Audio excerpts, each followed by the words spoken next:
Chapter 18 Colonel Grangerford was a gentleman, you see. He was a gentleman all over, and so was his family. He was well born, as the sayin' is, and that's worth as much in a man as it is in a horse, so the widow Douglas said, and nobody ever denied that she was of the first aristocracy in our town. And Pap, he always said it too, though he warn't no more quality than a mudcat himself. Colonel Grangerford was very tall and very slim, and had a darkish paley complexion, not a sign of red in it anywheres.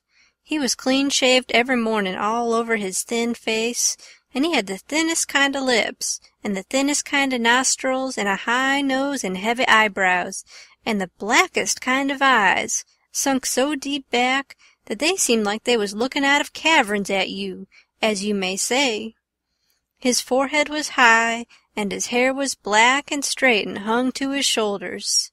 His hands was long and thin, and every day of his life he put on a clean shirt and a full suit from head to foot, made out of linen so white it hurt your eyes to look at it, and on Sundays he wore a blue tailcoat with brass buttons on it. He carried a mahogany cane with a silver head to it. There warn't no frivolishness about him, not a bit, and he warn't ever loud. He was as kind as he could be. You could feel that, you know, and so you had confidence. Sometimes he smiled, and it was good to see. But when he straightened himself up like a liberty pole, and the lightning begun to flicker out from under his eyebrows, you wanted to climb a tree first and find out what the matter was afterwards. He didn't ever have to tell anybody to mind their manners.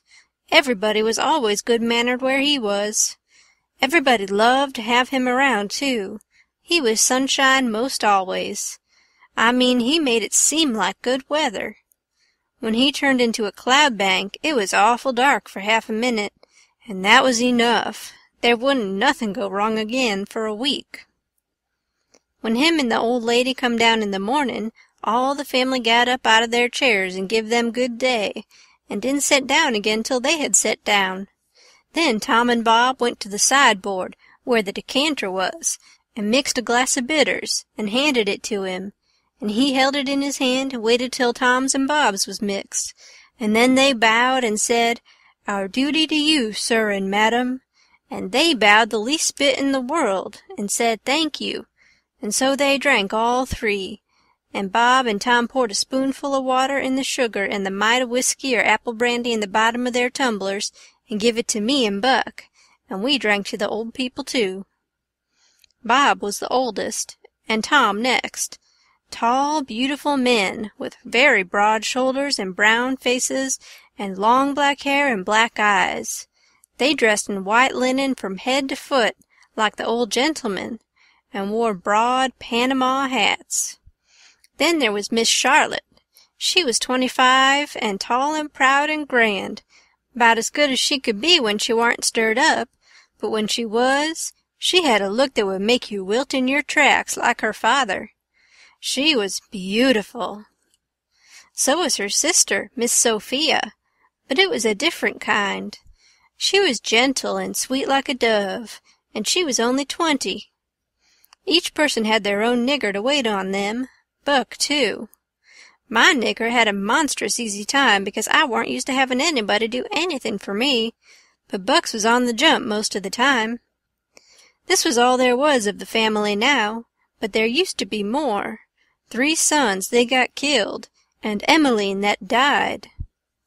The old gentleman owned a lot of farms and over 100 niggers.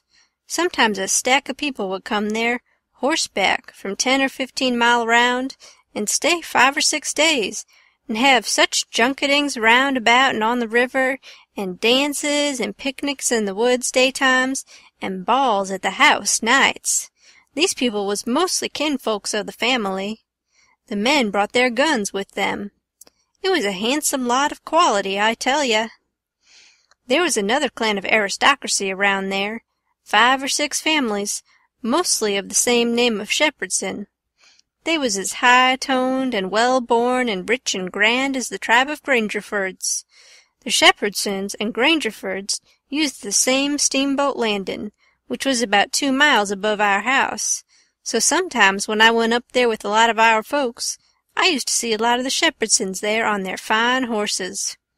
One day Buck and me was away out in the woods hunting, and heard a horse comin'. We was crossin' the road. Buck says, "Quick, jump for the woods." We done it, and then peeped down the woods through the leaves. Pretty soon a splendid young man come gallopin' down the road, settin' his horse easy and lookin' like a soldier. He had a gun across his pommel. I had seen him before. It was young Harney Shepherdson. I heard Buck's gun go off in my ear, and Harney's hat tumbled off from his head. He grabbed his gun and rode straight to the place where we was hid. But we didn't wait. We started through the woods on a run. The woods warn't thick, so I looked over my shoulder to dodge a bullet, and twice I see Harney cover Buck with his gun, and then he rode away the way he come, to get his hat, I reckon, but I couldn't see. We never stopped running till we got home. The old gentleman's eyes blazed a minute. 'Twas pleasure mainly, I judged. Then his face sort of smoothed down, and he says, kind of gentle, "I don't like shooting from behind a bush. Why didn't you step into the road, my boy?" "The Shepherdsons don't, father. They always take advantage." Miss Charlotte, she held her head up like a queen while Buck was telling his tale, and her nostrils spread and her eyes snapped. The 2 young men looked dark, but never said nothin'.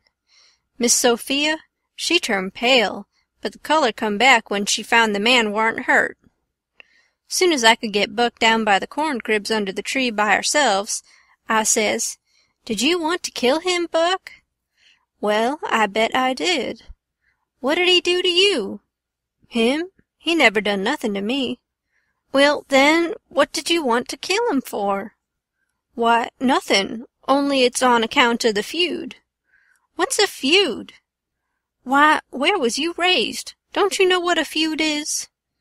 "Never heard of it before. Tell me about it." "Well," says Buck, "a feud is this way. A man has a quarrel with another man and kills him.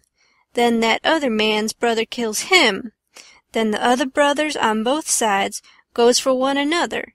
Then the cousins chip in. And by, everybody's killed off and there ain't no more feud. But it's kind of slow and takes a long time." "Has this one been going on long, Buck?" "Well, I should reckon. It started 30 year ago, or summers along there. There was trouble about something, and then a lawsuit to settle it, and the suit went agin one of the men, so he up and shot the man that won the suit. Which he would naturally do, of course. Anybody would." "What was the trouble about, Buck? Land?" "I reckon maybe. I don't know." "Well, who done the shooting? Was it a Grangerford or a Shepherdson?" "Laws, how do I know? It was so long ago." "Don't anybody know?"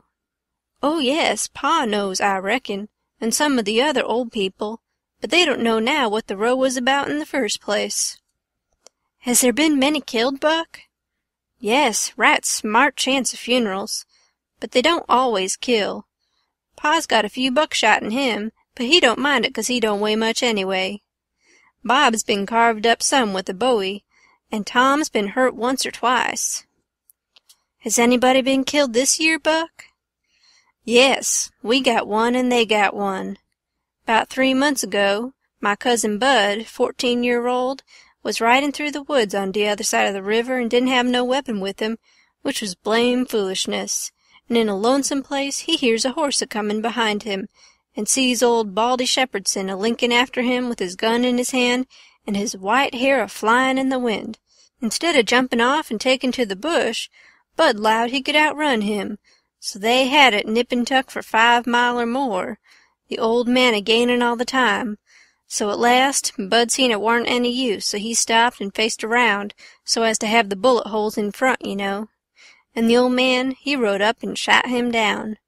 But he didn't get much chance to enjoy his luck, for inside of a week our folks laid him out." "I reckon that old man was a coward, Buck." "I reckon he warn't a coward. Not by a blame sight. There ain't a coward amongst them Shepherdsons, not a one. and there ain't no cowards amongst the Grangerfords either. Why, that old man kept up his end in a fight one day for half an hour against 3 Grangerfords, and come out winner. That was all a horseback. He lit off his horse and got behind a little woodpile and kept his horse before him to stop the bullets, but the Grangerfords stayed on their horses and capered around the old man and peppered away at him, and he peppered away at them. Him and his horse both went home pretty leaky and crippled, but the Grangerfords had to be fetched home, and one of 'em was dead, and another died the next day. No, sir, if a body's out hunting for cowards, he don't want to fool away any time amongst them Shepherdsons, because they don't breed any of that kind. Next Sunday we all went to church, about 3 mile, everybody a horseback. The men took their guns along, and so did Buck, and kept them between their knees or stood them handy against the wall. The Shepherdsons done the same. It was pretty ornery preachin', all about brotherly love and such like tiresomeness, but everybody said it was a good sermon, and they all talked it over going home, and had such a powerful lot to say about faith and good works and free grace and pre-foreordination and I don't know what all, that it did seem to me to be one of the roughest Sundays I had run across yet. About an hour after dinner everybody was dozing around, some in their chairs and some in their rooms, and it got to be pretty dull. Buck and a dog was stretched out on the grass in the sun, sound asleep. I went up to our room and judged I would take a nap myself. I found that sweet Miss Sophia standing in her door, which was next to ours, and she took me in her room and shut the door very soft, and asked me if I liked her, and I said I did, and she asked me if I would do something for her and not tell anybody, and I said I would. Then she said she'd forgot her Testament, and left it in the seat at church between 2 other books, and would I slip out quiet and go there and fetch it to her, and not say nothing to nobody? I said I would, so I slid out and slipped off up the road, and there warn't anybody at the church except maybe a hog or 2, for there warn't any lock on the door, and hogs likes a punchin' floor in summertime because it's cool. If you notice, most folks don't go to church only when they've got to, but a hog is different. Says I to myself, something's up. It ain't natural for a girl to be in such a sweat about a Testament. So I give it a shake, and out drops a little piece of paper with 2:30 wrote on it with a pencil. I ransacked it, but couldn't find anything else. I couldn't make anything out of that, so I put the paper in the book again, and when I got home and upstairs, there was Miss Sophia in her door waiting for me. She pulled me in and shut the door. Then she looked in the Testament till she found the paper, and as soon as she read it she looked glad, and before a body could think, she grabbed me and give me a squeeze and said I was the best boy in the world, and not to tell anybody. She was mighty red in the face for a minute, and her eyes lighted up, and it made her powerful pretty. I was a good deal astonished, but when I got my breath I asked her what the paper was about, and she asked me if I had read it, and I said no, and she asked me if I could read writin', and I told her no, only coarse hand. And then she said the paper warn't anything but a bookmark to keep her a place, and I might go and play now. I went off down to the river, studyin' over this thing, and pretty soon I noticed that my nigger was followin' along behind. When we was out of sight of the house, he looked back and around a second, and then comes a-runnin' and says, "Mars George, if you'll come down into the swamp, I'll show you a whole stack of water moccasins." Thinks I, that's mighty curious. He said that yesterday.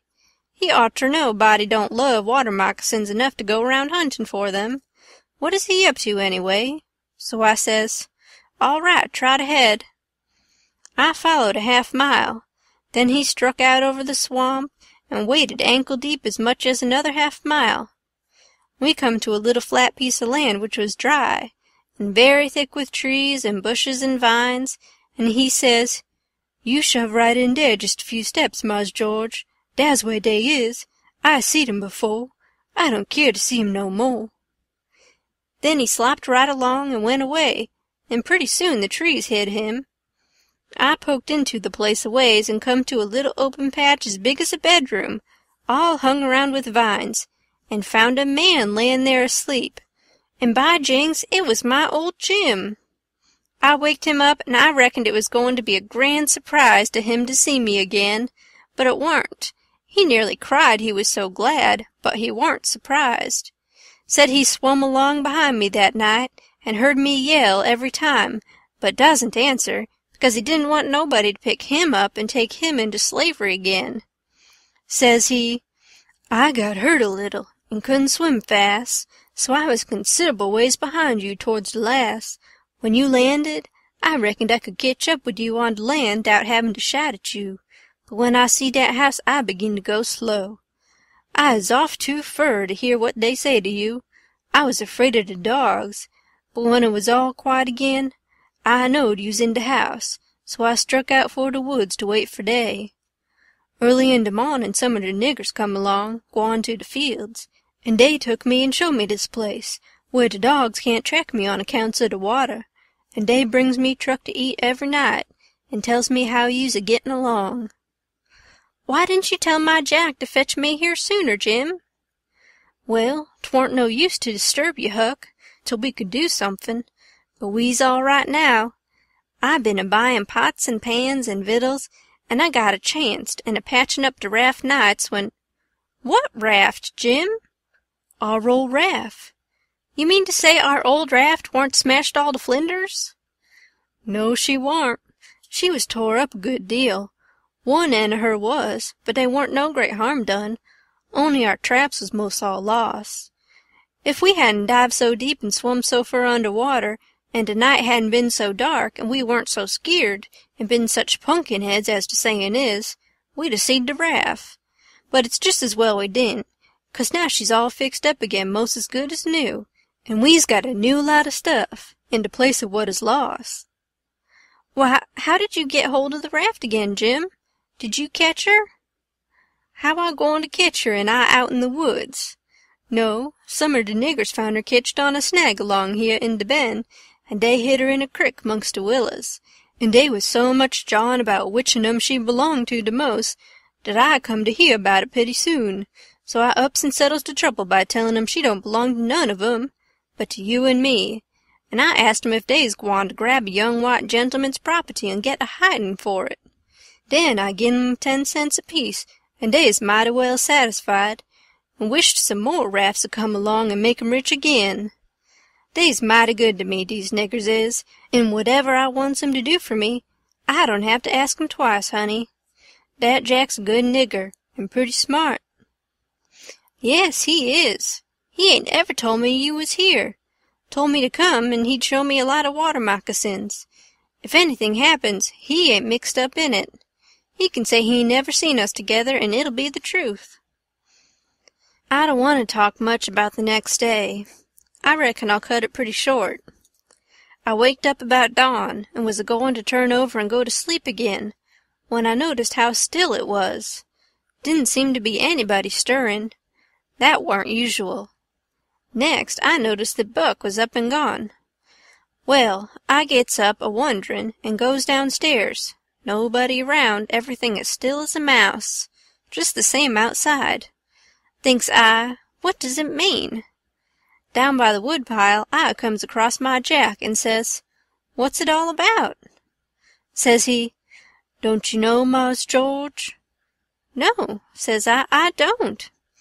Well, den, Miss Sophia's run off, 'deed she has. She run off in de night sometime, nobody don't know just when. Run off to get married to dat young Harney Shepherdson, you know. Leastways so they spec. The family found it out about half-hour ago, maybe little more, and I tell you they were no time lost. Sich another hurryin' up guns and horses you never see. The woman folks is gone for to stir up their relations, and old Mars Saul and the boys tucked they guns and rode up the river road for to try to catch dat young man and kill him 'fore he can get across the river with Miss Sophia. I reckon dey's gwine to be mighty rough times. Buck went off 'thout wakin' me up. Well, I reckon he did. They warn't gwine to mix you up in it. Marse Buck, he loaded up his gun and 'lowed he's gwine to fetch home Shepherdson or bust. Well, there'll be plenty in 'em there, I reckon, and you bet you he'll fetch one if he gets a chancet. I took up the river road as hard as I could put. By and by, I began to hear guns a good ways off. When I came in sight of the log store and the woodpile where the steamboats land, I worked along under the trees and brush till I got to a good place, and then I clumb up into the forks of a cottonwood that was out of reach and watched. There was a wood rank 4 foot high a little ways in front of the tree, and first I was going to hide behind that, but maybe it was luckier I didn't. There was 4 or 5 men cavorting around on their horses in the open place before the log store, cussin' and yellin' and trying to get at a couple of young chaps that was behind the wood rank alongside of the steamboat landin', but they couldn't come it. Every time one of them showed himself on the riverside of the woodpile, he got shot at. The 2 boys was squatting back to back behind the pile so they could watch both ways. By and by, the men stopped cavorting around and yellin'. They started riding towards the store. Then up gets one of the boys, draws a steady bead over the wood rank, and drops one of them out of his saddle. All the men jumped off of their horses and grabbed the hurt one, and started to carry him to the store, and that minute the 2 boys started on the run. They got halfway to the tree I was in before the men noticed. Then the men see them, and jumped on their horses and took out after them. They gained on the boys, but it didn't do no good. The boys had too good a start. They got to the woodpile that was in front of my tree and slipped in behind it, and so they had the bulge on the men again. One of the boys was Buck, and the other was a slim young chap, about 19 years old. The men ripped around a while and then rode away. As soon as they was out of sight, I sung out to Buck and told him. He didn't know what to make of my voice coming out of the tree at first. He was awful surprised. He told me to watch out sharp and let him know when the men come in sight again, and said they was up to some devilment or other, wouldn't be gone long. I wished I was out of that tree, but I dasn't come down. Buck begun to cry and rip and lowed that him and his cousin Joe, that was the other young chap, would make up for this day yet. He said his father and his 2 brothers was killed, and 2 or 3 of the enemy. Said the Shepherdsons laid for them in ambush. Buck said his father and brothers ought to waited for their relations. Shepherdsons was too strong for them. I asked him what was become of young Harney and Miss Sophia. He said they'd got across the river and was safe. I was glad of that, but the way Buck did take on because he didn't manage to kill Harney that day he shot at him, I hain't ever heard anything like it. All of a sudden, bang, bang, bang, goes 3 or 4 guns. The men had slipped around through the woods and come in from behind without their horses. The boys jumped for the river, both of them hurt, and as they swum down the current, the men run along the bank, shooting at them and singing out, "Kill them! Kill them!" It made me so sick I most fell out of the tree. I ain't a-going to tell all that happened. It would make me sick again if I was to do that. I wished I hadn't ever come ashore that night to see such things. I ain't ever going to get shut of them. Lots of times I dream about them. I stayed in the tree till it begun to get dark, afraid to come down. Sometimes I heard guns away off in the woods, and twice I seen little gangs of men gallop past the log store with guns, so I reckoned the trouble was still a-going on. I was mighty downhearted, so I made up my mind I wouldn't ever go near that house again, because I reckoned I was to blame somehow. I judged that that piece of paper meant that Miss Sophia was to meet Harney somewheres at 2:30 and run off, and I judged I ought to told her father about that paper and the curious way she acted, and then maybe he would 'a' locked her up and this awful mess wouldn't never happened. When I got down out of the tree, I crept along down the river bank a piece and found the 2 bodies layin' in the edge of the water, and tugged at them till I got them ashore. Then I covered up their faces, and got away as quick as I could. I cried a little when I was covering up Buck's face, for he was mighty good to me. It was just dark now. I never went near the house, but struck through the woods and made for the swamp. Jim warn't on his island, so I tramped off in a hurry for the crick and crowded through the willows, red hot to jump aboard and get out of that awful country. The raft was gone. My souls, but I was scared. I couldn't get my breath for most a minute. Then I raised a yell. A voice not 25 foot from me says, "Good land, is dat you, honey? Don't make no noise." It was Jim's voice. Nothing ever sounded so good before. I run along the bank a piece and got aboard, and Jim, he grabbed me and hugged me, he was so glad to see me. He says, "Laws bless you, child. I was right down sure you's dead again. Jack's been here. He said he reckons you's been shot 'cause you didn't come home no more. So I was just this minute a-starting to raft down towards the mouth of the crick, so's to be all ready for to shove out and leave, soon as Jack comes again and tells me for certain you is dead. Lawsy, I's mighty glad to get you back again, honey." I says, "All right, that's mighty good. They won't find me, and they'll think I've been killed and floated down the river. There's something up there that'll help them think so. So don't you lose no time, Jim, but just shove off for the big water as fast as ever you can." I never felt easy till the raft was 2 miles below there and out in the middle of the Mississippi. Then we hung up our signal lantern and judged that we was free and safe once more. I hadn't had a bite to eat since yesterday, so Jim, he got out some corn dodgers and buttermilk and pork and cabbage and greens. There ain't nothing in the world so good when it's cooked right, and whilst I eat my supper we talked and had a good time. I was powerful glad to get away from the feuds, and so was Jim to get away from the swamp. We said there warn't no home like a raft after all. Other places do seem so cramped up and smothery, but a raft don't. You feel mighty free and easy and comfortable on a raft.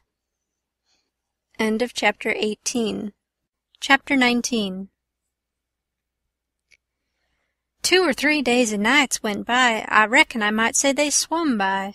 They slid along, so quiet and smooth and lovely. Here's the way we put in the time. It was a monstrous big river down there, sometimes 1.5 miles wide. We run nights and laid up and hid daytimes. Soon as night was most gone, we stopped navigatin' and tied up, nearly always in the dead water under a towhead, and then cut young cottonwoods and willows and hid the raft with them. Then we set out the lines. Next we slid into the river and had a swim, so as to freshen up and cool off. Then we set down on the sandy bottom where the water was about knee-deep and watched the daylight come. Not a sound anywheres, perfectly still, just like the whole world was asleep, only sometimes the bullfrogs a-clutterin' maybe. The first thing to see lookin' away over the water was a kind of dull line. That was the woods on the other side. You couldn't make nothin' else out. Then a pale place in the sky. Then more paleness spreadin' around. Then the river softened up away off and warn't black any more, but gray. You could see little dark spots driftin' along ever so far away, tradin' scows and such things, and long black streaks, rafts. Sometimes you could hear a sweep screekin' or jumbled up voices. It was so still, and sounds come so far, and by you could see a streak on the water, which you know by the look of the streak that there's a snag there in the swift current which breaks on it and makes that streak look that way. And you see the mist curl up off of the water, and the east reddens up, and the river, and you make out a log cabin in the edge of the woods, away on the bank on the other side of the river, being a wood yard likely, and piled by them cheats so you can throw a dog through it anywheres. Then the nice breeze springs up and comes fannin' you from over there, so cool and fresh and sweet to smell on account of the woods and the flowers. But sometimes not that way, because they've left dead fish layin' around, gars and such, and they do get pretty rank. And next thing you got the full day, and everything smilin' in the sun, and the songbirds just goin' it. A little smoke couldn't be noticed now, so we would take some fish off of the lines and cook up a hot breakfast, and afterwards we would watch the lonesomeness of the river, and kind o' lazy along, and by lazy off to sleep.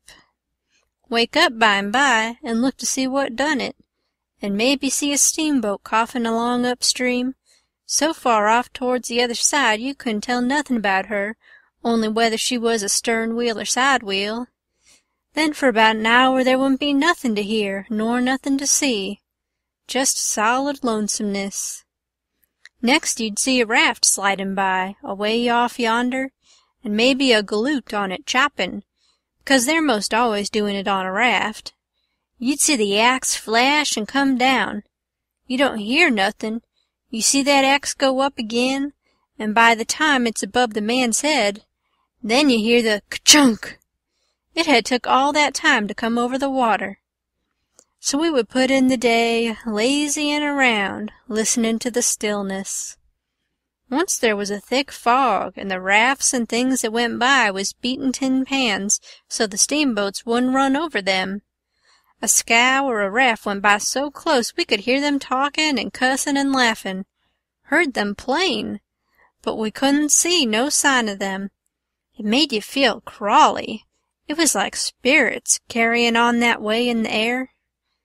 Jim said he believed it was spirits, but I says, "No, spirits wouldn't say, 'Durn the durned fog.'" Soon as it was night out, we shoved. When we got her out to about the middle, we let her alone, and let her float wherever the current wanted her to. Then we lit the pipes, and dangled our legs in the water, and talked about all kinds of things. We was always naked, day and night, whenever the mosquitoes would let us. The new clothes Buck's folks made for me was too good to be comfortable, and besides, I didn't go much on clothes nohow. Sometimes we'd have that whole river all to ourselves for the longest time. Yonder was the banks and the islands across the water, and maybe a spark, which was a candle in a cabin window, and sometimes on the water you could see a spark or two, on a raft or a scow, you know, and maybe you could hear a fiddle or a song comin' over from one of them crafts. It's lovely to live on a raft.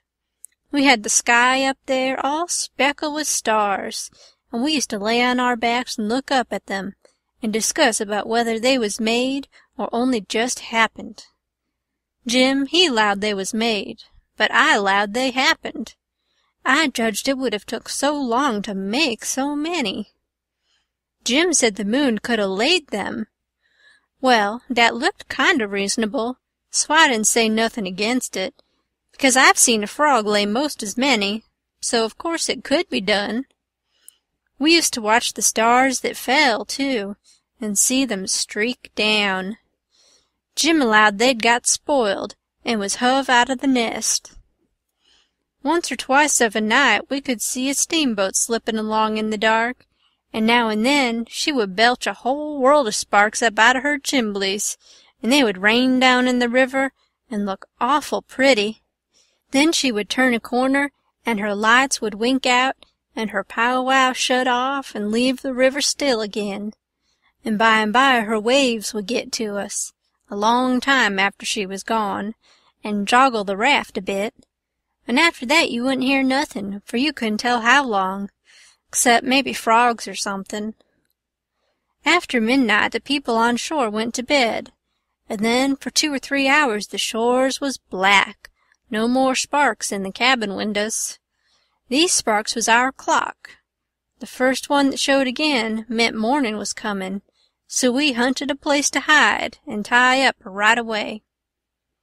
One mornin' about daybreak I found a canoe and crossed over a chute to the main shore.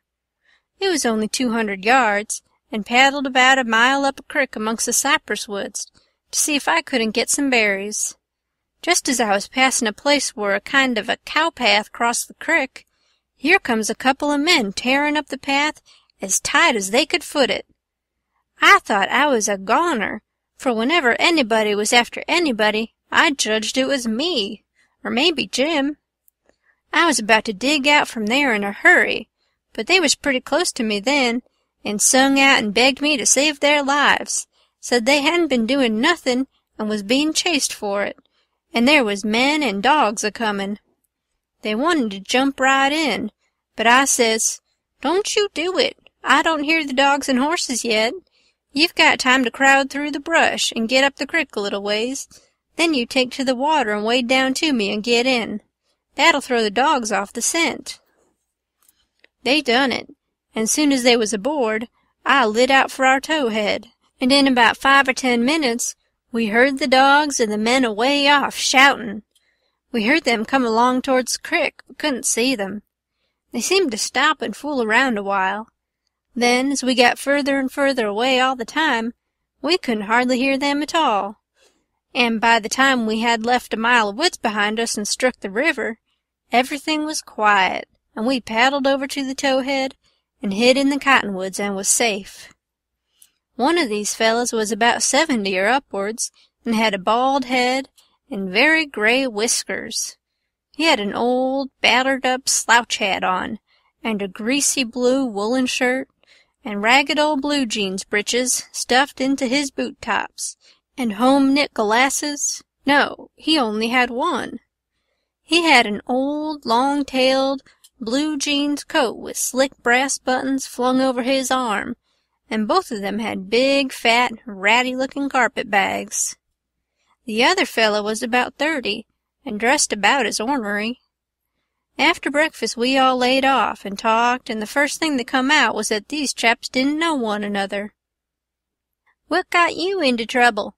says the bald head to the other chap. "Well, I'd been sellin' an article to take the tartar off the teeth, and it does take it off, too, and generally the enamel along with it. But I stayed about 1 night longer than I ought to, and was just in the act of sliding out when I ran across you on the trail this side of town, and you told me they were comin', and begged me to help you to get off. So I told you I was expectin' trouble myself, and would scatter out with you. That's the whole yarn. What's yourn?" "Well, I'd been a-runnin' a little temperance revival there about a week, and was the pet of the women folks, big and little, for I was making it mighty warm for the rummies, I tell you, and taking as much as $5 or $6 a night, 10 cents a head, children and niggers free, and business a-growin' all the time, when somehow or another a little report got around last night that I had a way of putting in my time with a private jug on the sly. A nigger rousted me out this morning and told me the people was gathering on the quiet with their dogs and horses, and they'd be along pretty soon and give me about half an hour's start, and then run me down if they could, and if they got me they'd tar and feather me and ride me on the rail sure. I didn't wait for no breakfast, I warn't hungry." "Old man," said the young one, "I reckon we might double-team it together. What do you think?" "I ain't undisposed. What's your line, mainly?" "You're a printer by trade. Do a little in patent medicines. Theater actor. Tragedy, you know. Take a turn to mesmerism and phrenology when there's a chance. Teach singing geography school for a change. Sling a lecture sometimes. Oh, I do lots of things. Most anything that comes handy, so it ain't work. What's your lay?" "I've done considerable in the doctorin' way in my time. Layin' on of hands is my best holt, for cancer and paralysis and sich things, and I can tell a fortune pretty good when I've got somebody along to find out the facts for me. Preachin's my line, too, and workin' camp meetin's and missionaryin' around." Nobody never said anything for a while, when the young man huv a sigh and says, "Alas!" "What are you lassin' about?" says the bald head.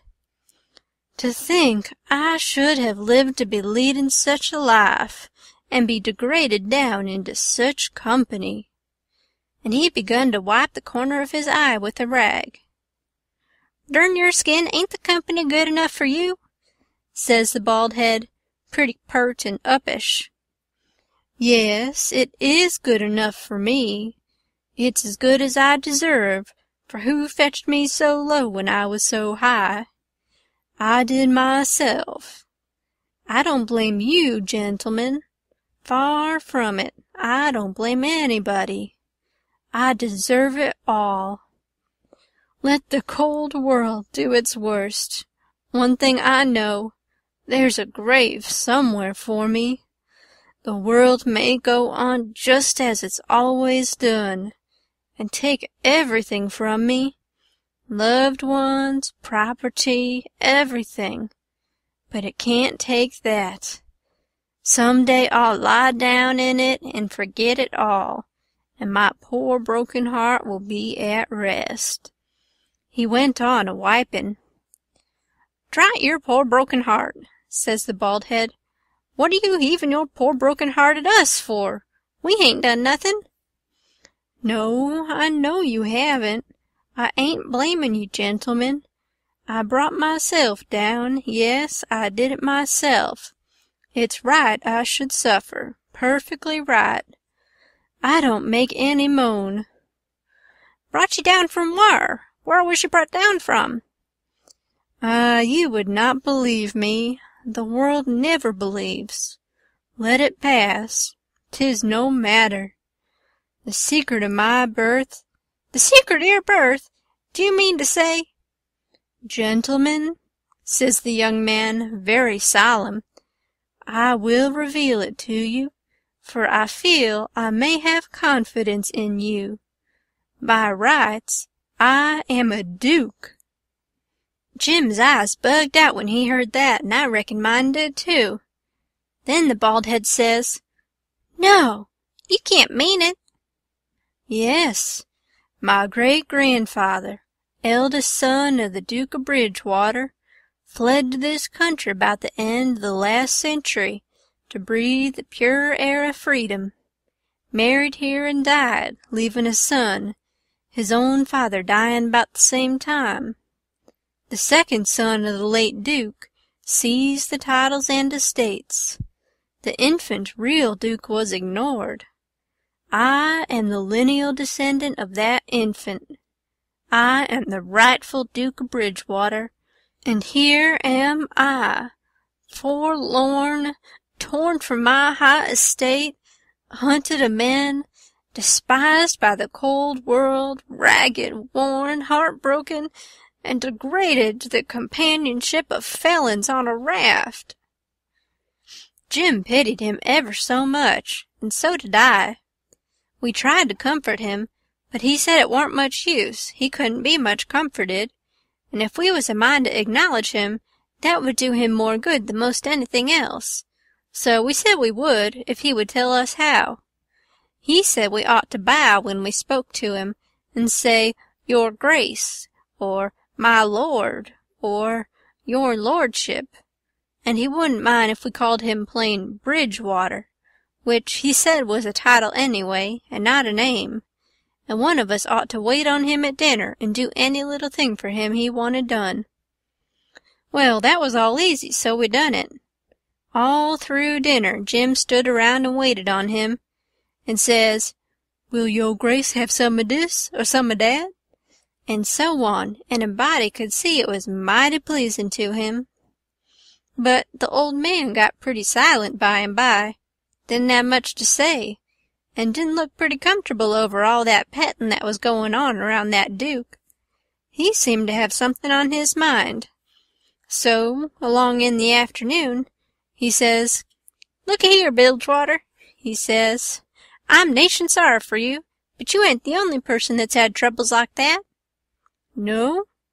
No, you ain't. You ain't the only person that's been snaked down wrongfully out in a high place. Alas! No, you ain't the only person that's had a secret of his birth. And by jings, he begins to cry. Hold! What do you mean? Bilgewater, can I trust you? Says the old man, still sort of sobbing. To the bitter death. He took the old man by the hand and squeezed it, and says, That secret of your being? Speak. Bilgewater, I am the late Dauphin. You bet you, Jim and me stared this time. Then the Duke says, You are what? Yes, my friend, it is too true. Your eyes is looking at this very moment on the poor disappeared Dauphin, Louis the son of Louis the and Mary Antoinette. You, at your age? No, you mean you're the late Charlemagne. You must be 600 or 700 years old, at the very least. Trouble has done it, Bilgewater, trouble has done it. Trouble has brung these gray hairs and this premature balditude. Yes, gentlemen, you see before you in blue jeans and misery the wandering, exiled, tramped on, and suffering rightful king of France. Well, he cried and took on so that me and Jim didn't know hardly what to do. We was so sorry, and so glad and proud we'd got him with us, too. So we set in, like we done before with the Duke, and tried to comfort him. But he said it warn't no use. Nothing but to be dead and done with it all could do him any good, though he said it often made him feel easier and better for a while, if people treated him according to his rights, and got down on one knee to speak to him, and always called him Your Majesty, and waited on him first at meals, and didn't sit down in his presence till he asked them.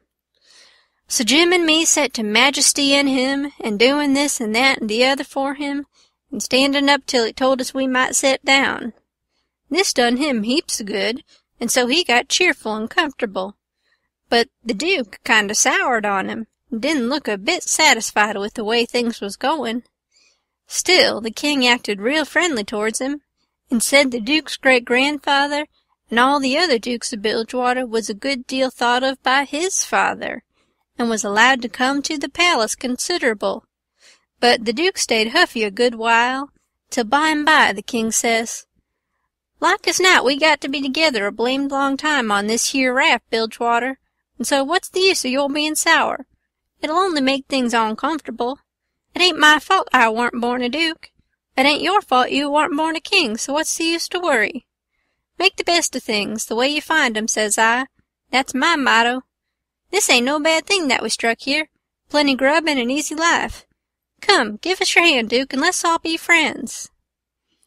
The Duke done it, and Jim and me was pretty glad to see it.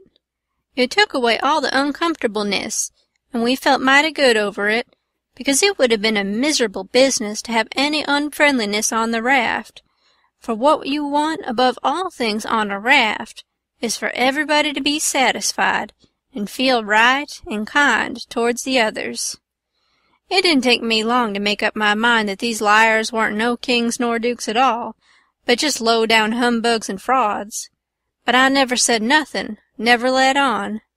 Kept it to myself. It's the best way. Then you don't have no quarrels and don't get into no trouble. If they wanted us to call them kings and dukes, I hadn't no objections, long as it would keep peace in the family. And it warn't no use to tell Jim, so I didn't tell him. If I never learnt nothing else out of Pap, I learnt that the best way to get along with his kind of people is to let them have their own way. End of Chapter 19. Chapter 20. They asked us considerable many questions, wanting to know what we covered up the raft that way for, and laid by in the daytime instead of running. Was Jim a runaway nigger? Says I, "Goodness sakes, would a runaway nigger run south?" No, they allowed he wouldn't. I had to account for things some way, so I says, "My folks was living in Pike County in Missouri when I was born, and they all died off but me and Pa and my brother Ike. Pa, he 'lowed he'd break up and go down and live with Uncle Ben, who's got a little one-horse place on the river, 44 mile below Orleans.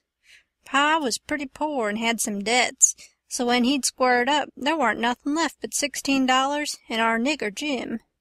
That warn't enough to take us 1400 mile, duck passage nor no other way. Well, when the river rose, Pa had a streak o' luck one day. He ketched this piece of a raft, so we reckon we go down to Orleans on it. Pa's luck didn't hold out. A steamboat run over the for'ard corner of the raft one night, and we all went overboard and dove under the wheel. Jim and me come up all right, but Pa was drunk, and Ike was only 4 years old, so they never come up no more. Well, for the next day or two we had considerable trouble, because people was always coming out in skiffs and trying to take Jim away from me, saying they believed he was a runaway nigger. We don't run daytimes no more now. Nights, they don't bother us. The Duke says, "Leave me alone to cipher out a way so we can run in the daytime if we want to. I'll think the thing over. I'll invent a plan that'll fix it. We'll let it alone for today, because, of course, we don't want to go by that town yonder in daylight. It mightn't be healthy." Towards night it begun to darken up and look like rain. The heat lightning was squirting around low down in the sky, and the leaves was beginning to shiver. It was going to be pretty ugly, it was easy to see that. So the Duke and the King went to overhauling our wigwam to see what the beds was like. My bed was a straw tick, better than Jim's, which was a corn shuck tick. There's always cobs around in a shuck tick, and they poke into you and hurt. And when you roll over, the dry shucks sound like you was rolling over in a pile of dead leaves, and make such a rustling that you wake up. Well, the Duke allowed he would take my bed, but the King allowed he wouldn't. He says, "I should have reckoned the difference in rank would have suggested to you that a corn shuck bed warn't just fitting for me to sleep on. Your Grace'll take the shuck bed yourself." Jim and me was in a sweat again for a minute, being afraid there was going to be some more trouble amongst them. So we was pretty glad when the Duke says, "'Tis my fate to be always ground into the mire under the iron heel of oppression. Misfortune has broken my once haughty spirit. I yield, I submit. 'Tis my fate. I am alone in the world. Let me suffer, can bear it." We got away as soon as it was good and dark. The King told us to stand well out towards the middle of the river, and not show a light till we got a long ways below the town. We come in sight of the little bunch of lights by and by. That was the town, you know, and slid by, about a half-mile out all right. When we was 3/4 of a mile below, we hoisted up our signal lantern, and about 10 o'clock it come on to rain and blow and thunder and lighten like everything. So the King told us both to stay on watch till the weather got better. Then him and the Duke crawled into the wigwam and turned in for the night. It was my watch below till 12, but I wouldn't have turned in anyway if I'd had a bed, 'cause a body don't see such a storm as that every day in the week, not by a long sight. My souls, how the wind did scream along, and every second or two there'd come a glare that lit up the whitecaps for a mile around, and you'd see the island looking dusty through the rain, and the trees thrashing around in the wind. Then comes a whack, bum bum, bumble-umble-um, bum bum bum bum, and the thunder would go rumbling and grumbling away and quit, and then rip comes another flash and another sockdologer. The waves most washed me off the raft sometimes, but I hadn't any clothes on and didn't mind. We didn't have no trouble about snags. The lightning was glaring and flittering around so constant that we could see them plenty soon enough to throw her head this way or that and miss them. I had the middle watch, you know, but I was pretty sleepy by that time, so Jim, he said he would stand the first half of it for me. He was always mighty good that way, Jim was.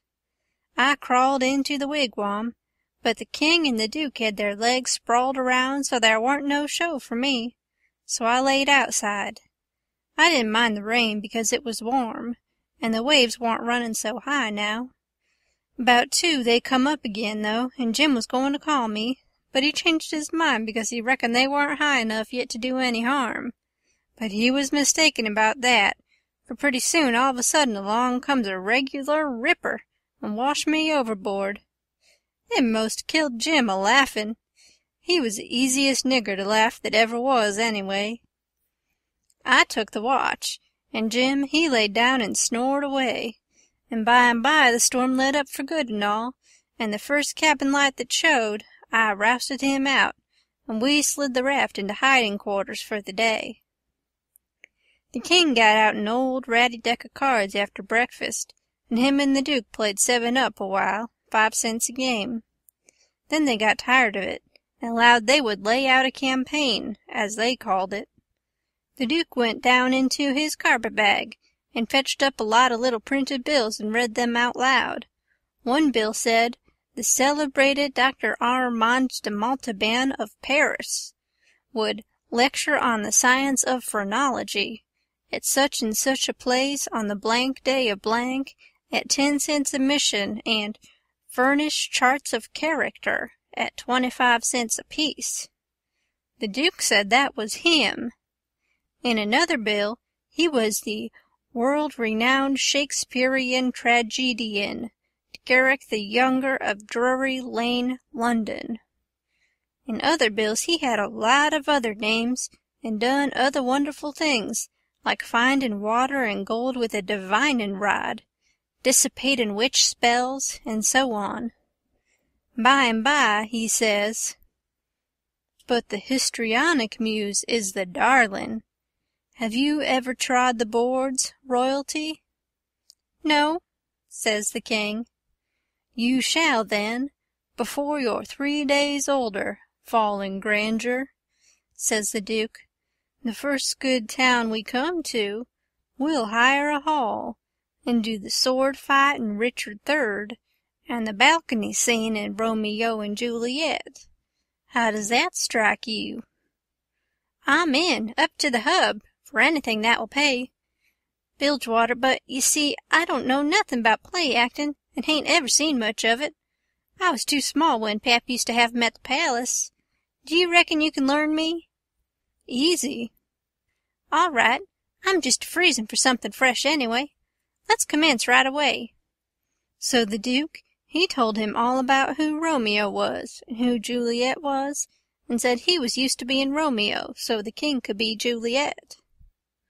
"But if Juliet's such a young gal, Duke, my peeled head and my white whiskers is going to look uncommon odd on her, maybe." "No, don't you worry. These country jakes won't ever think of that. Besides, you know, you'll be in costume, and that makes all the difference in the world. Juliet's in a balcony, enjoying the moonlight before she goes to bed, and she's got on her nightgown and her ruffled nightcap. Here are the costumes for the parts." He got out 2 or 3 curtain calico suits, which he says was medieval armor for Richard III and the other chap, and a long white cotton nightshirt and a ruffled nightcap to match. The king was satisfied, so the Duke got out his book and read the parts over in the most splendid spread-eagle way, prancing around and acting at the same time, to show how it had to be done. Then he give the book to the king, and told him to get his part by heart. There was a little one-horse town about 3 mile down the bend, and after dinner the Duke said he had ciphered out his idea about how to run in daylight without it being dangersome for Jim, so he allowed he would go down to the town and fix that thing. The king allowed he would go too and see if he couldn't strike something. We was out of coffee, so Jim said I better go along with them in the canoe and get some. When we got there weren't nobody stirring, streets empty and perfectly dead and still like Sunday. We found a sick nigger sunning himself in a backyard, and he said everybody that warn't too young or too sick or too old was gone to camp meeting about 2 mile back in the woods. The king got the directions and allowed he'd go and work that camp meeting for all it was worth, and I might go too. The Duke said what he was after was a printing office. We found it, a little bit of a concern, up over a carpenter shop. Carpenters and printers all gone to the meeting and no doors locked. It was a dirty, littered-up place and had ink marks and handbills with pictures of horses and runaway niggers on 'em, all over the walls. The Duke shed his coat and said he was all right now, so me and the king lit out for the camp meeting. We got there in about a half an hour fairly dripping, for it was a most awful hot day. There was as much as 1,000 people there, from 20 mile round. The woods was full of teams and wagons, hitched everywheres, feedin' out of the wagon troughs and stompin' to keep off the flies.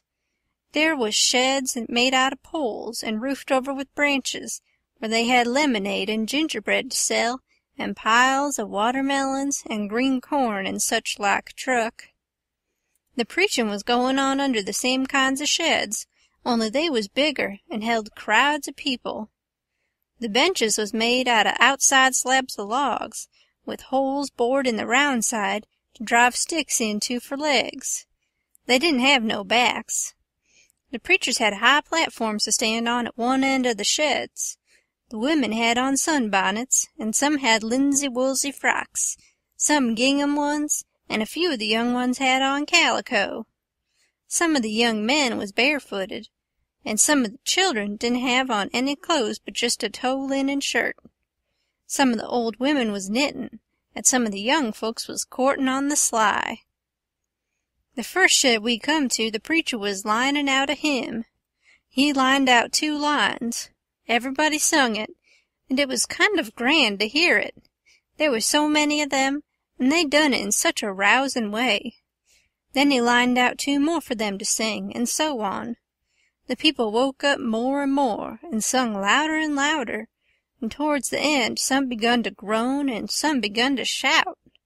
Then the preacher begun to preach, and begun in earnest, too, and went weavin' first to one side of the platform, and then the other, and then a-leanin' down over the front of it with his arms and his body goin' all the time, and shoutin' his words out with all his might, and every now and then he would hold up his Bible and spread it open, and kind of pass it around this way and that, shoutin', "It's the brazen serpent in the wilderness!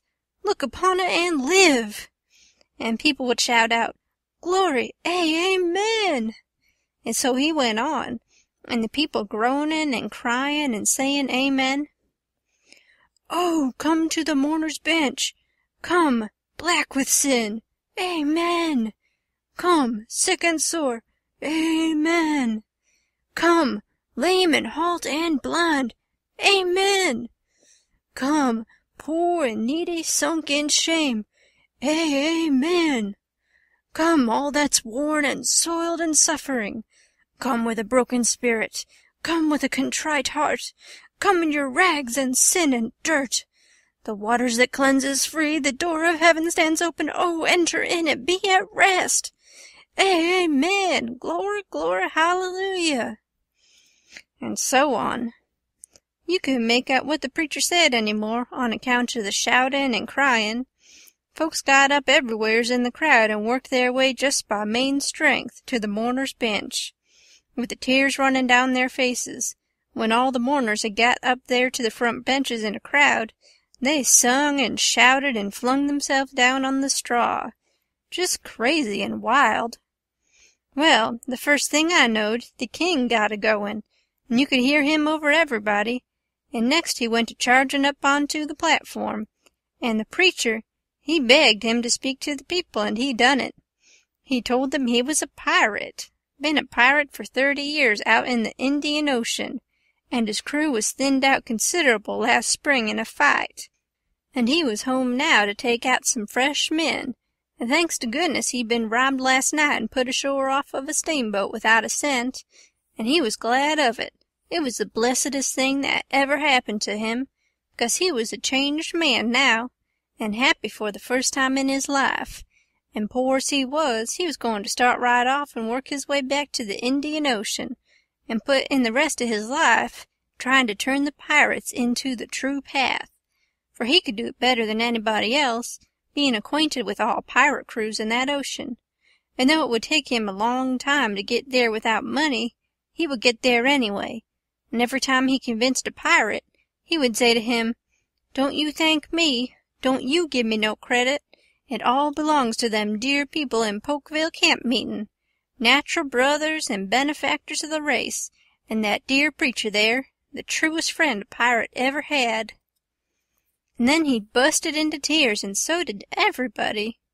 Then somebody sings out, "Take up a collection for him! Take up a collection!" Well, a half a dozen made a jump to do it, but somebody sings out, "Let him pass the hat around." Then everybody said it, the preacher too. So the king went all through the crowd with his hat, swapping his eyes, and blessing the people and praising them, and thanking them for being so good to the poor pirates away off there. And every little while the prettiest kind of girls, with the tears running down their cheeks, would up and ask him would he let them kiss him, for to remember him by, and he always done it. And some of them he hugged and kissed as many as 5 or 6 times. And he was invited to stay a week, and everybody wanted him to live in their houses, and said they'd think it was an honor. But he said as this was the last day of the camp meeting, he couldn't do no good. And besides, he was in a sweat to get to the Indian Ocean right off and go to work on the pirates. When we got back to the raft, he come to count up he found he had collected $87.75. And then he had fetched away a 3-gallon jug of whiskey, too, that he found under a wagon when he was starting home through the woods. The king said, take it all around, it laid over any day he'd ever put in the missionary-in line. He said it warn't no use talking. Heathens don't amount to shucks alongside of pirates to work a camp meeting with. The Duke was thinking he'd been doing pretty well, till the king come to show up, but after that he didn't think so much. He had set up and printed off 2 little jobs for farmers in that printing office, horse bills, and took the money, $4, and he had got in $10 worth of advertisements for the paper, which he said would put in for $4 if they would pay in advance, so they done it. The price of the paper was $2 a year, but he took in 3 subscriptions for $1 apiece, on condition of them paying in advance. They were going to pay in cordwood and onions as usual, but he said he had just bought the concern, and knocked down the price as low as he could afford it, and was going to run it for cash. He set up a little piece of poetry which he made himself out of his own head. 3 verses, kind of sweet and saddish. The name of it was, Yes, Crush Cold World, This Breaking Heart. And he left that all set up and ready to print in the paper, and didn't charge nothing for it. Well, he took in $9.50 and said he'd done a pretty square day's work for it. Then he showed us another little job he'd printed, and hadn't charged for because it was for us. It had a picture of a runaway nigger, with a bundle on a stick over his shoulder, and $200 reward under it. The reading was all about Jim, and just described him to a dot. It said he run away from St. Jacques Plantation, 40 mile below New Orleans, last winter, and likely went north, and whoever would catch him and send him back, he could have the reward and expenses. Now, says the Duke, after tonight, we can run in the daytime if we want to. Whenever we see anybody coming, we can tie Jim hand and foot with a rope, and lay him in the wigwam, and show this handbill, and say we captured him up the river, and were too poor to travel on a steamboat. So we got this little raft on credit from our friends, and are going down to get the reward. Handcuffs and chains would look better on Jim, but it wouldn't go well with the story of us being so poor. Too much like jewelry. Ropes are the correct thing. We must preserve the unities, as we say on the boards.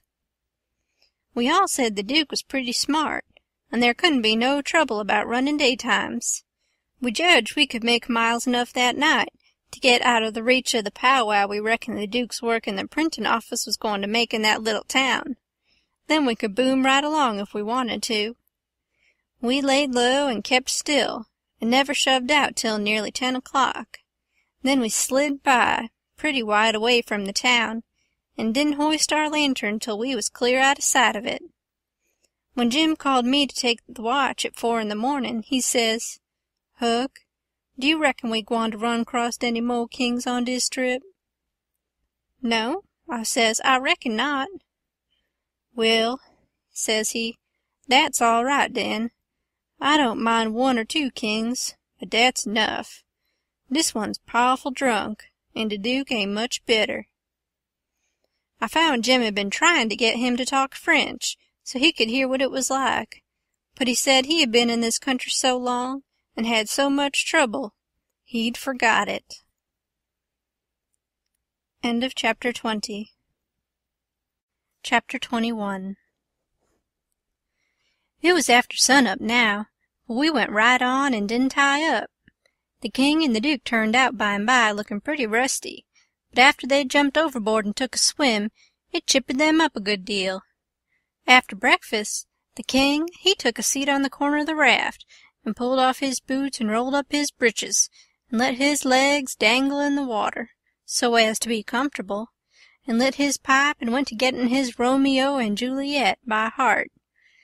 When he had got it pretty good, him and the duke begun to practice it together. The duke had to learn him over and over again how to say every speech, and he made him sigh, and put his hand on his heart, and after a while he said he done it pretty well. "Only," he says, "you mustn't bellow out Romeo that way like a bull. You must say it soft and sick and languishy, so Romeo. That is the idea, for Juliet's a dear, sweet, mere child of a girl, you know, and she doesn't bray like a jackass." Well, next they got out a couple of long swords that the duke made out of oak laths, and begun to practice a sword fight. The duke called himself Richard III, and the way they laid on and pranced around the raft was grand to see. But by and by the king tripped and fell overboard, and after that they took a rest, and had a talk about all kinds of adventures they'd had in other times along the river. After dinner the duke says, "Well, Capet, we'll want to make this a first-class show, you know, so I guess we'll add a little more to it. We want a little something to answer encores with, anyway."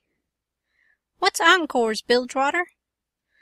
The duke told him, and then says, "I'll answer by doing the Highland fling, or the sailor's hornpipe, and you, well, let me see. Oh, I've got it. You can do Hamlet's soliloquy." "Hamlet's which?" "Hamlet's soliloquy, you know, the most celebrated thing in Shakespeare. Ah, it's sublime, sublime. Always fetches the house. I haven't got it in the book. I've only got one volume, but I reckon I can piece it out from memory. I'll just walk up and down a minute, and see if I can call it back from Recollection's vaults." So he went to marching up and down, thinking and frowning horrible every now and then. Then he would hoist up his eyebrows, next he would squeeze his hand on his forehead and stagger back and kind of moan. Next he would sigh, and next he'd let on to drop a tear. It was beautiful to see him. By and by he got it. He told us to give attention. Then he strikes a most noble attitude, with one leg shoved forwards and his arms stretched away up and his head tilted back, looking up at the sky. And then he begins to rip and rave and grit his teeth, and after that, all through his speech, he howled and spread around and swelled up his chest, and just knocked the spots out of any actin' ever I see before. This is the speech. I learned it easy enough while he was learning it to the king. "To be or not to be, that is the bare bodkin, that mixed calamity of so long life. For who would fardels bear till Burnham wood do come to Dunsinane, but that the fear of something after death murders the innocent sleep, great nature's second course, and makes us rather sling the arrows of outrageous fortune than fly to others that we know not of. There's the respect must give us pause. Wake Duncan with thy knocking, I would thou couldst, for who would bear the whips and scorns of time?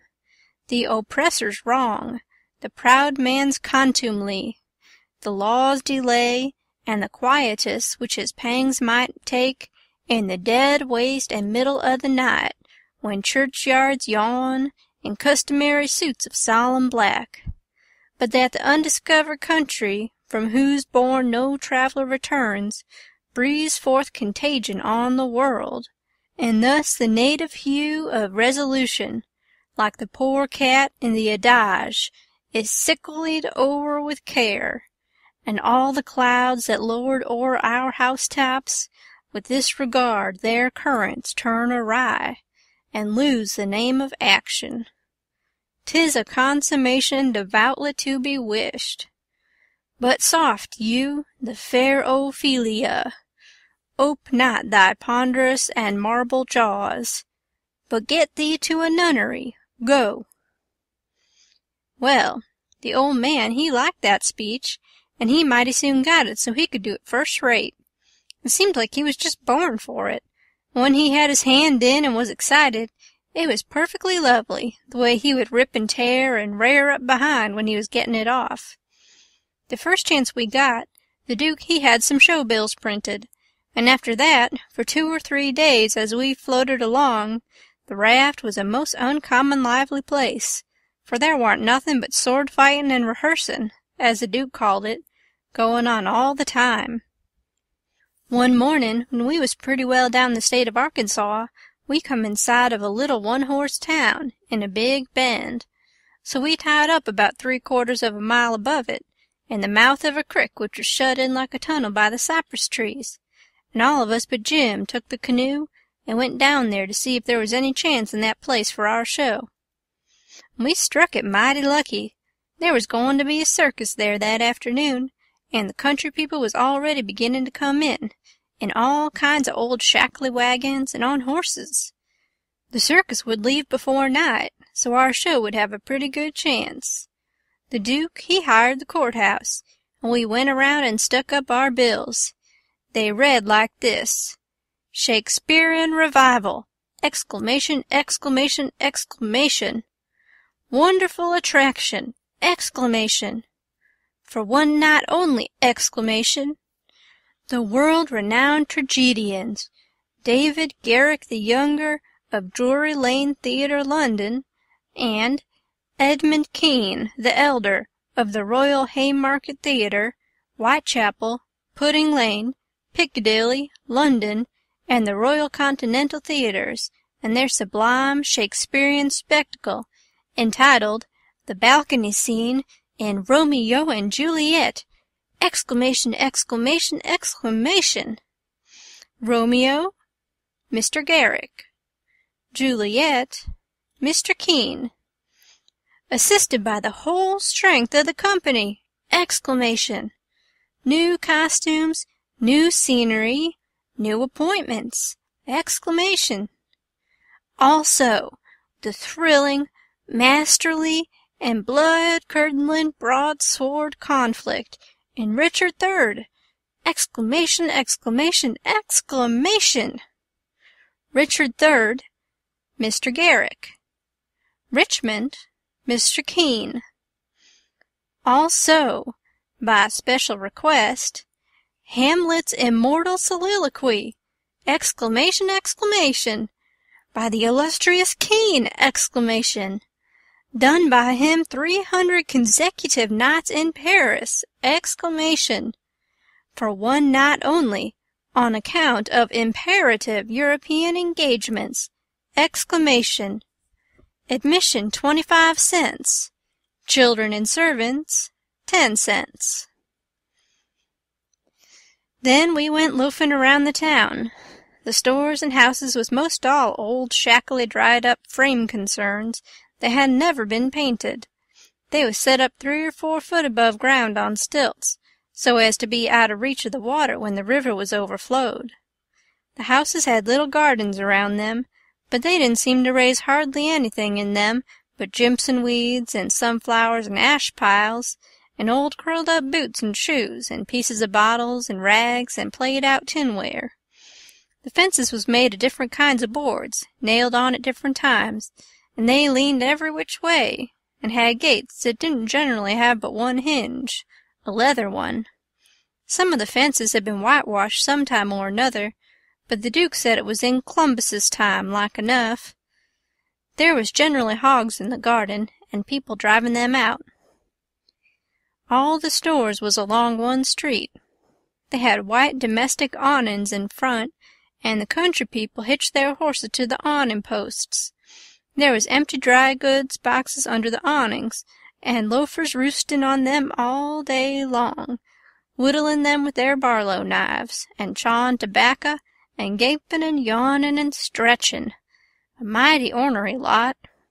They generally had on yellow straw hats, most as wide as an umbrella, but didn't wear no coats nor waistcoats. They called one another Bill and Buck and Hank and Joe and Andy, and talked lazy and drawly, and used considerable many cuss words. There was as many as one loafer leaning up against every awning post, and he most always had his hands in his breeches pockets, except when he fetched them out to lend a chaw of tobacco or scratch. What a body was hearing amongst them all the time was, "Give me a chaw of your tobacco, Hank." "'Tain't, I hain't got but one chaw left. Ask Bill." Maybe Bill, he gives him a chaw. Maybe he lies and says he ain't got none. Some of them kinds of loafers never has a cent in the world, nor a chaw of tobacco of their own, but they get all their chawing by borrowing. They say to a fella, "I wisht you'd lend me a chaw, Jack. I just this minute gave Ben Thompson the last chaw I had," which is a lie pretty much every time. It don't fool nobody but a stranger. But Jack ain't no stranger, so he says, "You give him a chaw, did you? So did your sister's cat's grandmother. You pay me back the chaws you've already borrowed off of me, Leif Buckner, then I'll loan you 1 or 2 ton of it, and won't charge you no back interest nuther." "Well, I did pay you back some of it onct." "Yes, you did, 'bout 6 chaws. You borrowed store tobacco and paid back niggerhead." Store tobacco is flat black plug, but these fellows mostly chaws the natural leaf twisted. When they borrow a chaw, they don't generally cut it off with a knife, but set the plug in between their teeth, and gnaw with their teeth and tug at the plug with their hands till they get it in two. And sometimes the one that owns the tobacco looks mournfully at it when it's handed back, and says sarcastic, "Here, give me the chaw and you take the plug." All the streets and lanes was just mud. There weren't nothing else but mud. Mud as black as tar and nigh about a foot deep in some places, and 2 or 3 inches deep in all the places. The hogs loafed and grunted around everywheres. You'd see a muddy sow and a litter of pigs come lazying along the street and wallop herself right down in the way, where folks had to walk around her, and she'd stretch out and shut her eyes and wave her ears whilst the pigs was milking her, and look as happy as if she was on salary. And pretty soon you'd hear a loafer sing out, "Hi, so, boy, sick him, Tige," and away the sow would go, squealing most horrible, with a dog or 2 swinging to each ear, and 3 or 4 dozen more coming. And then you would see all the loafers get up and watch the thing out of sight, and laugh at the fun and look grateful for the noise. Then they'd settle back again till there was a dog fight. There couldn't anything wake them up all over, and make them happy all over, like a dog fight, unless it might be putting turpentine on a stray dog and setting fire to him, or tying a tin pan to his tail and see him run himself to death. On the riverfront some of the houses was sticking out over the bank, and they was bowed and bent and about ready to tumble in. The people had moved out of them. The bank was caved away under one corner of some others, and that corner was hanging over.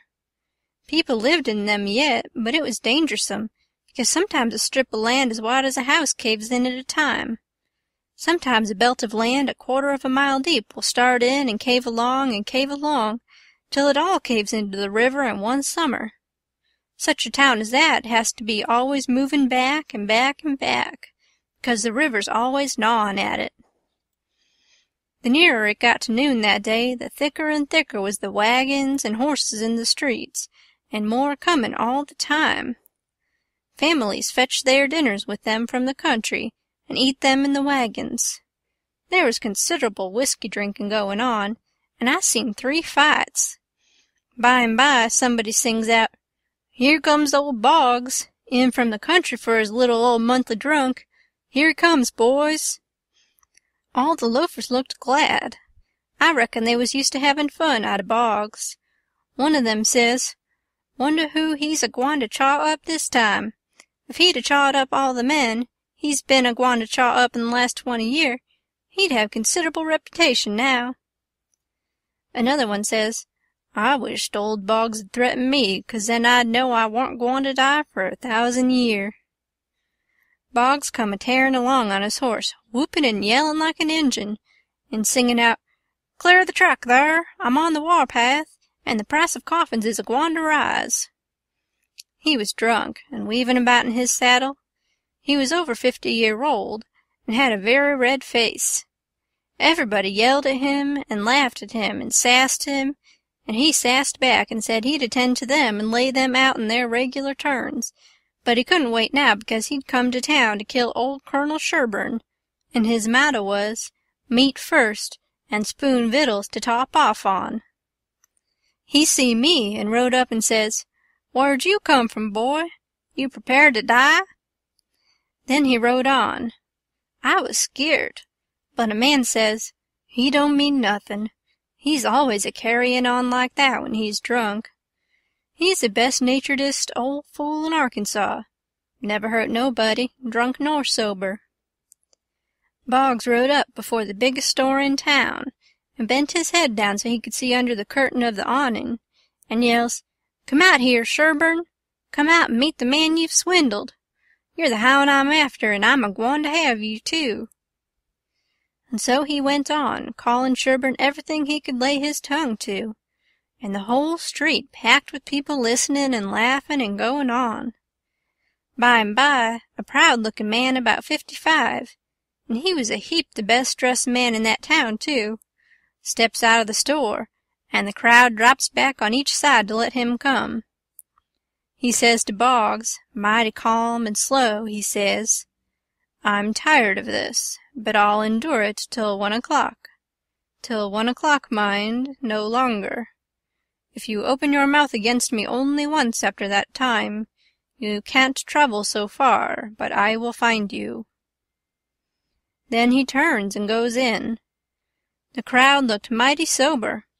Nobody stirred, and there warn't no more laughing. Boggs rode off, Blackguard and Sherburne as loud as he could yell, all down the street, and pretty soon back he comes, and stops before the store, still keeping it up. Some men crowded around him and tried to get him to shut up, but he wouldn't. They told him it would be 1 o'clock in about 15 minutes, and so he must go home. He must go right away. But it didn't do no good. He cussed away with all his might, and throwed his hat down in the mud and rode over it, and pretty soon away he went a-ragin' down the street again, with his gray hair a-flyin'. Everybody that could get a chance at him tried their best to coax him off of his horse so they could lock him up and get him sober, but it warn't no use. Up the street he would tear again, and give Sherburne another cussin'. By and by somebody says, "Go for his daughter! Quick, go for his daughter! Sometimes we'll listen to her. If anybody can persuade him, she can." So somebody started on a run. I walked down street a ways and stopped. In about 5 or 10 minutes, here comes Boggs again, but not on his horse. He was a-reelin' across the street towards me, bareheaded, with a friend on both sides of him a-hold of his arms and hurryin' him along. He was quiet and looked uneasy, and he warn't hanging back any, but was doing some of the hurryin' himself. Somebody sings out, "Boggs!" I looked over there to see who said it, and it was that Colonel Sherburne. He was standing perfectly still in the street, and had a pistol raised in his right hand, not aiming it, but holding it out with the barrel tilted up towards the sky. The same second I see a young girl coming on the run, and 2 men with her. Boggs and the men turned round to see who called him, but when they see the pistol, the men jumped to one side, and the pistol barrel come down slow and steady to a level, both barrels cocked. Boggs throws up both of his hands and says, "Oh, Lord, don't shoot!" Bang goes the first shot, and he staggers back, clawing at the air. Bang goes the second one, and he tumbles backward onto the ground, heavy and solid with his arms spread out. That young girl screamed out and comes rushin', and down she throws herself on her father, cryin' and sayin', "Oh, he's killed him! He's killed him!" The crowd closed up around them and shouldered and jammed one another with their necks stretched, tryin' to see, and people on the inside tryin' to shove them back, and shoutin', "Back, back! Give him air! Give him air!" Colonel Sherburne, he tossed his pistol onto the ground and turned around on his heels and walked off. They took Boggs to a little drug store, the crowd pressin' around just the same, and the whole town followin', and I rushed and got a good place at the window, where I was close to him and could see in. They laid him on the floor and put one large Bible under his head and opened another one and spread it on his breast, but they tore open his shirt first, and I seen where one of the bullets went in. He made about a dozen long gasps, his breast a-liftin' the Bible up when he drawed in his breath, and lettin' it down again when he breathed it out. And after that, he laid still. He was dead. Then they pulled his daughter away from him, screamin' and cryin', and took her off. She was about 16, and very sweet and gentle-lookin', but awful pale and scared. Well, pretty soon the whole town was there, squirmin' and scrougin' and pushin' and shovin' to get at the window and have a look, but people that had the places wouldn't give them up, and folks behind them was sayin' all the time, "Say now, you've looked enough, you fellas. 'Tain't right and 'tain't fair for you to stay thar all the time, never give nobody chance. Other folks has their rights as well as you." There was considerable jawin' back, so I slid out, thinkin' maybe there was goin' to be trouble. The streets was full and everybody was excited. Everybody that seen the shootin' was tellin' how it happened, and there was a big crowd packed around each one of these fellas, stretchin' their necks and listenin'. One long, lanky man, with long hair and a big white fur stovepipe hat on the back of his head and a crooked-handled cane, marked out the places on the ground where Boggs stood and where Sherburne stood, and the people followin' him around from one place to the other and watchin' everything he done, and bobbin' their heads to show they understood, and stoopin' a little and restin' their hands on their thighs to watch him mark the places on the ground with his cane. And then he stood up straight and stiff where Sherburne had stood, frownin' and havin' his hat brimmed down over his eyes, and sung out, "Boggs," and then fetched his cane down slow to a level, and says, "Bang!" Staggered backwards, says, "Bang!" again, and fell down flat on his back. The people that had seen the thing said he done it perfect, said it was just exactly the way it all happened. Then as much as a dozen people got out their bottles and treated him. Well, by and by somebody said Sherburne ought to be lynched. In about a minute everybody was sayin' it, so away they went, mad and yellin', and snatchin' down every clothesline they come to do the hangin' with. End of Chapter 21. Chapter 22. They swarmed up towards Sherburne's house, a-whoopin' and ragin' like Injuns, and everything had to clear the way or get run over and tromped to mush, and it was awful to see.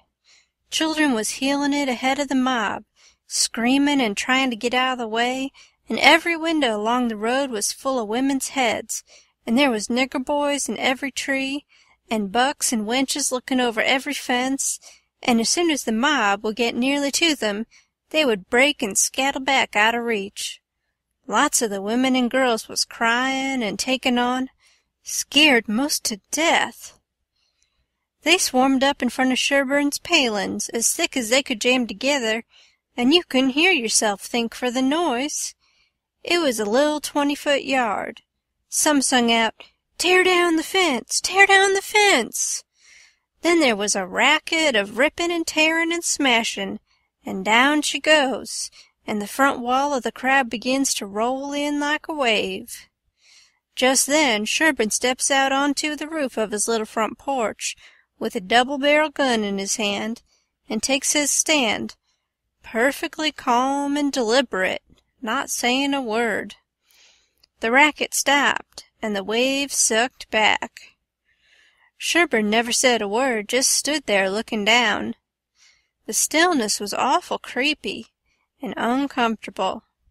Sherburne run his eyes slow along the crowd, and wherever it struck, the people tried a little to outgaze him, but they couldn't. They dropped their eyes and looked sneaky. Then, pretty soon, Sherburne sort of laughed, not the pleasant kind, but the kind that makes you feel like when you were eating bread that's got sand in it. Then he says, slow and scornful, "The idea of you lynching anybody. It's amusing. The idea of you thinking you had pluck enough to lynch a man, because you're brave enough to tar and feather poor friendless cast-out women that come along here. Did that make you think you had grit enough to lay your hands on a man? Why, a man's safe in the hands of 10,000 of your kind, as long as it's daytime and you're not behind him. Do I know you? I know you clear through. Was born and raised in the South, and I've lived in the North, so I know the average all around. The average man's a coward. In the North, he lets anybody walk over him that wants to, and goes home and prays for a humble spirit to bear it. In the South, one man all by himself has stopped a stage full of men in the daytime and robbed the lot. Your newspapers call you a brave people, so much that you think you are braver than any other people, whereas you're just as brave, and no braver. Why don't your juries hang murderers? Because they're afraid the man's friends will shoot them in the back, in the dark, and it's just what they would do. So they always acquit, and then a man goes in the night with 100 masked cowards at his back and lynches the rascal. Your mistake is that you didn't bring a man with you. That's one mistake. And the other is that you didn't come in the dark and fetch your masks. You brought part of a man, Buck Harkness there, and if you hadn't had him to start you, you'd 'a' taken it out in blowing. You didn't want to come. The average man don't like trouble and danger. You don't like trouble and danger. But if only half a man, like Buck Harkness there, shouts, 'Lynch him, lynch him!' you're afraid to back down, afraid you'll be found out to be what you are. Cowards. And so you raise a yell and hang yourselves on to that half-a-man's coat-tail, and come raging up here swearing what big things you're going to do. The pitifullest thing out is a mob. That's what an army is, a mob. They don't fight with courage that's born in them, but with courage that's borrowed from their mass and from their officers. But a mob without any man at the head of it is beneath pitifulness. Now the thing for you to do is droop your tails and go home and crawl in a hole. If any real lynching's going to be done, it'll be done in the dark, Southern fashion, and when they come they'll bring their masks and fetch a man along. Now leave, and take your half-a-man with you," tossing his gun up across his left arm and cocking it when he says this. The crowd washed back sudden, and then broke all apart, and went tearing off every which way, and Buck Harkness, he heeled it after them, looking tolerable cheap. I could have stayed if I wanted to, but I didn't want to. I went to the circus and loafed around the backside till the watchman went by, and then dived in under the tent. I had my $20 gold piece and some other money, but I reckoned I'd better save it, 'cause there ain't no telling how soon you're gonna need it, away from home and amongst strangers that way. You can't be too careful. I ain't opposed to spending money on circuses when there ain't no other way, but there ain't no use in wasting it on them. It was a real bully circus. It was the splendidest sight that ever was when they all come riding in, 2 and 2, a gentleman and lady side by side, the men just in their drawers and undershirts, and no shoes nor stirrups, and resting their hands on their thighs, easy and comfortable. There must have been 20 of 'em, and every lady with a lovely complexion, and perfectly beautiful, and looking just like a gang of real sure enough queens, and dressed in clothes that cost millions of dollars, and just littered with diamonds. It was a powerful fine sight. I never see anything so lovely. And then one by one they got up and stood, and went a-weaving around the ring, so gentle and wavy and graceful, the men looking ever so tall and airy and straight, with their heads bobbing and skimming along, away up there under the tent roof, and every lady's rose-leafy dress flapping soft and silky round her hips, and she looking like the most loveliest parasol. And then faster and faster they went, all of them dancing, first one foot out in the air and then the other, the horses leaning more and more, and the ringmaster going round and round the center pole, cracking his whip and shouting, "Hi! Hi!" and the clown cracking jokes behind him. And by all hands dropped the reins, and every lady put her knuckles on her hips, and every gentleman folded his arms, and then how the horses did lean over and hump themselves. And so one after the other they all skipped off into the ring, and made the sweetest bow I ever see, and then scampered out, and everybody clapped their hands and went just about wild. Well, all through the circus they done the most astonishing things, and all the time that clown carried on so it most killed the people. The ringmaster couldn't ever say a word to him, but he was back at him quick as a wink with the funniest things about it ever said, and how he ever could think of so many of them, and so sudden and so pat, was what I couldn't no way understand. Why, I couldn't have thought of them in a year. And by, a drunk man tried to get into the ring, said he wanted to ride, said he could ride as well as anybody that ever was. They argued and tried to keep him out, but he wouldn't listen, and the whole show come to a standstill. Then the people begun to holler at him and make fun of him, and that made him mad, and he begun to rip and tear, so that stirred up the people, and a lot of men begun to pile down off of the benches and swarm towards the ring, saying, "Knock 'em down! Throw 'em out!" One or two women begun to scream. So then the ringmaster he made a little speech, and said he hoped there wouldn't be no disturbance, and if the man would promise he wouldn't make no more trouble, he would let him ride if he thought he could stay on the horse. So everybody laughed and said all right, and the man got on. The minute he was on, the horse begun to rip and tear and jump and cavort around, with 2 circus men hanging on to his bridle, trying to hold him, and the drunk man hanging on to his neck, and his heels flying in the air every jump, and the whole crowd of people standing up shouting and laughing till tears rolled down.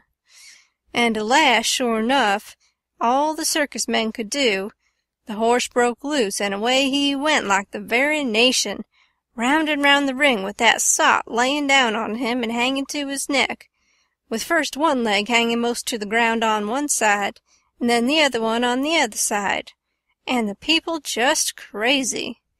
It warn't funny to me, though. I was all of a tremble to see his danger. But pretty soon he struggled up a straddle and grabbed the bridle, a-reeling this way and that, and the next minute he sprung up and dropped the bridle and stood, and the horse a-going like a house afire, too. He just stood up there, a-sailing around as easy and comfortable as if he warn't ever drunk in his life, and then he begun to pull off his clothes and sling them. He shed them so thick they kind of clogged up the air, and altogether he shed 17 suits. And then there he was, slim and handsome and dressed the gaudiest and prettiest you ever saw, and he lit into that horse with his whip and made him fairly hum, and finally skipped off and made his bow and danced off to the dressing-room, and everybody just a-howling with pleasure and astonishment. Then the ringmaster, he see how he'd been fooled, and he was the sickest ringmaster you ever see, I reckon. Why, it was one of his own men. He had got up that joke all out of his own head, and never let on to nobody. Well, I felt sheepish enough to be took in so, but I wouldn't have been in that ringmaster's place, not for $1,000. I don't know, there may be bullier circuses than what that one was, but I never struck them yet. Anyways, it was plenty good enough for me, and wherever I run across it, it can have all of my custom every time. Well, that night we had our show, but there warn't only about 12 people there, just enough to pay expenses, and they laughed all the time, and that made the Duke mad, and everybody left anyway before the show was over, but one boy, which was asleep. So the Duke said these Arkansas lunkheads couldn't come up to Shakespeare. What they wanted was low comedy, and maybe something ruther worse than low comedy, he reckoned. He said he could size their style. So next morning he got some big sheets of wrapping paper and some black paint and drawed off some handbills and stuck them up all over the village. The bills said, "At the courthouse! Exclamation! For 3 nights only! Exclamation! The world-renowned tragedians! David Garrick the Younger! Exclamation! And Edmund Kean the Elder! Exclamation! Of the London and Continental theatres, in their thrilling tragedy of the King's Camelopard, or the Royal Nonsuch! Exclamation! Exclamation! Exclamation! Admission 50 cents. Then at the bottom was the biggest line of all, which said, "Ladies and children not admitted." "There," says he, "if that line don't fetch 'em, I don't know Arkansas." End of chapter 22.